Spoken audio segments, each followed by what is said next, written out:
నమస్తే. తెలంగాణ రాజకీయాల్లో జంపింగ్లు కామన్ అయిపోయాయి. బెల్లం ఉన్న చోటే ఈగలన్నట్లుగా అధికారం ఉన్న పార్టీ వైపు మన పొలిటీషియన్లు గండు చీమలా క్యూ కడుతున్నారు. అయితే వచ్చిన వారిని అందలం ఎక్కించడం, ఏళ్లుగా పార్టీ కోసం పనిచేస్తున్న వారిని నిర్లక్ష్యం చేయడం తెలుగు రాష్ట్రాల్లో సహజంగా కనిపించే తంతే.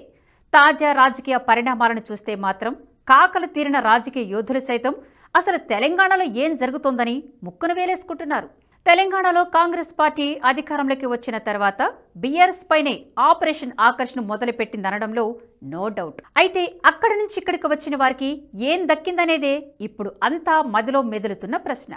బీఆర్ఎస్ టు కాంగ్రెస్ జంప్ అయ్యే ముందు వారికిచ్చిన హామీలేంటి, ఇప్పుడు చేస్తున్నదేంటి అన్నదే హాట్ టాపిక్. మొన్నటికి మొన్న బీఆర్ఎస్ నుంచి కాంగ్రెస్లోకి వచ్చిన మాజీ మంత్రి పోచారం శ్రీనివాసరెడ్డికి ఏ మంత్రి పదవో మరేదైనా కీలక పోస్టు ఇస్తారేమోనని అంతా ఊహించుకున్నారు.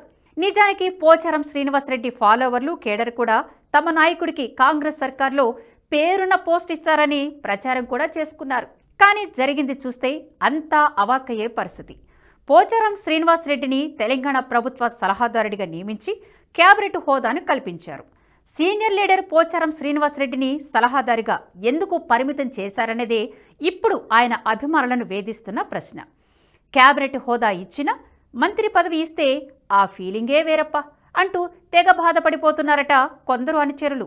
వ్యవసాయం రంగంపై అపార అనుభవం ఉన్న పోచారం శ్రీనివాసరెడ్డిని ఆ శాఖకు సలహాదారుగా నియమిస్తే గత ప్రభుత్వంలో మంత్రిగా ఉన్న అనుభవాన్నంతా రంగరిస్తారన్నది కాంగ్రెస్ ప్రభుత్వ పెద్దల వాదన.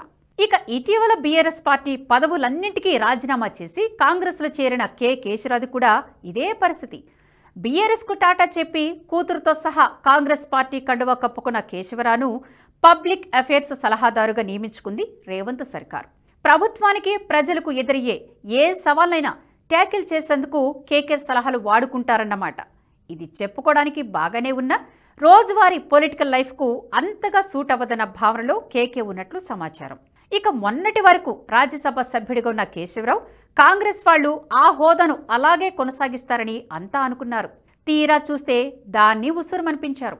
హస్తం పార్టీకి స్పోక్స్ పర్సన్గా పనిచేసిన అభిషేక్ సింఘ్వీని తెలంగాణ నుంచి రాజ్యసభ సభ్యుడిగా డిక్లేర్ చేసేశారు. దీంతో కేకే ప్రత్యక్ష రాజకీయ జీవితానికి కాస్త పుల్ స్టాప్ పడినట్లయింది. రాజ్యసభలో తెలంగాణ వాణిని వినిపించిన నాయకుడిగా పేరున్న కేకే మరోసారి అలాగే కొనసాగి ఉంటే విభజన సమస్యలపై ప్రస్తావించడం, సాధ్యాసాధ్యాలపై చర్చలో పాల్గొనడం వంటివి చేసేవారు. ఇప్పుడు ఆ అవకాశం కూడా తెలంగాణ ప్రజలకు లేకుండా పోయింది. కాంగ్రెస్ ప్రభుత్వం నియమిస్తున్న సలహాదారులకు, వారికి అప్పగిస్తున్న బాధ్యతలకు అస్సలు పొంతన ఉండడం లేదన్నది మరో విమర్శ. అధికారంలోకి వచ్చిన కొద్ది రోజులకే పబ్లిక్ అఫైర్స్ సలహాదారుడిగా వేం నరేందర్ రెడ్డిని, ఎస్సీ, ఎస్టీ, బీసీ, మైనార్టీల సంక్షేమ వ్యవహారాల కోసం షబ్బీర్ అలీని, ప్రోటోకాల్ అండ్ పబ్లిక్ రిలేషన్స్కు హర్కర వేణుగోపాల్ను, ఇక ఢిల్లీలో రాష్ట్ర ప్రభుత్వ ప్రత్యేక ప్రతినిధిగా మల్లు రవిని నియమించారు. బీజేపీని వీడి కాంగ్రెస్ తీర్థం పుచ్చుకునే వెంటనే జితేందర్ రెడ్డిని కూడా ఢిల్లీలో రాష్ట్ర ప్రభుత్వ ప్రతినిధిగా నియమించారు. ఆ తర్వాత ఏపీ ప్రభుత్వ ప్రధాన కార్యదర్శిగా పనిచేసి పదవీ విరమణ పొందిన ఐఏఎస్ అధికారి ఆదిత్యనాథ్ దాస్ను నీటిపారుదల వ్యవహారాల సలహాదారుడిగా ప్రభుత్వం నియమించింది.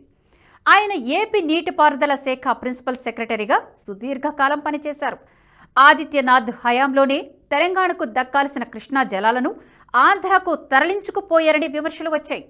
దుమ్ముగూడెం, పోతిరెడ్డిపాడు, రాయలసీమ ఎత్తిపోతల పథకం అమలులో ఆదిత్యనాథ్ కీలక పాత్ర పోషించారు. ఏపీలో చంద్రబాబు నాయుడు గెలిచిన వెంటనే ఇక్కడ ఆదిత్యనాథ్ దాస్ నియామకం జరగడంతో చంద్రబాబు సూచనల ప్రకారమే ఆయన నియామకం జరిగిందనే వాదనలు కూడా తెరపైకి వచ్చాయి. ఇక హర్కర వేణుగోపాల్ కాంగ్రెస్ పార్టీలో ప్రోటోకాల్ విభాగం సభ్యుడిగా ఉండేవారు. ప్రభుత్వం ఆయనను ప్రోటోకాల్ అండ్ పబ్లిక్ రిలేషన్స్ వ్యవహారాల సలహాదారుడిగా నియమించింది. ఏపీ మాజీ ఐఏఎస్ అధికారి శ్రీనివాసరాజును ఇన్ఫ్రాస్ట్రక్చర్ అండ్ ప్రాజెక్టు సలహాదారుడిగా నియమించారు. సుదీర్ఘకాలం పాటు టీటీడీలో జేఈఓగా పనిచేస్తున్న శ్రీనివాసరాజును టీటీడీ ఈఓగా నియమిస్తారని భావించినప్పటికీ ఏపీ ప్రభుత్వం అవకాశం కల్పించకపోవడంతో ఇటీవలే ఆయన వీఆర్ఎస్ తీసుకున్నారు.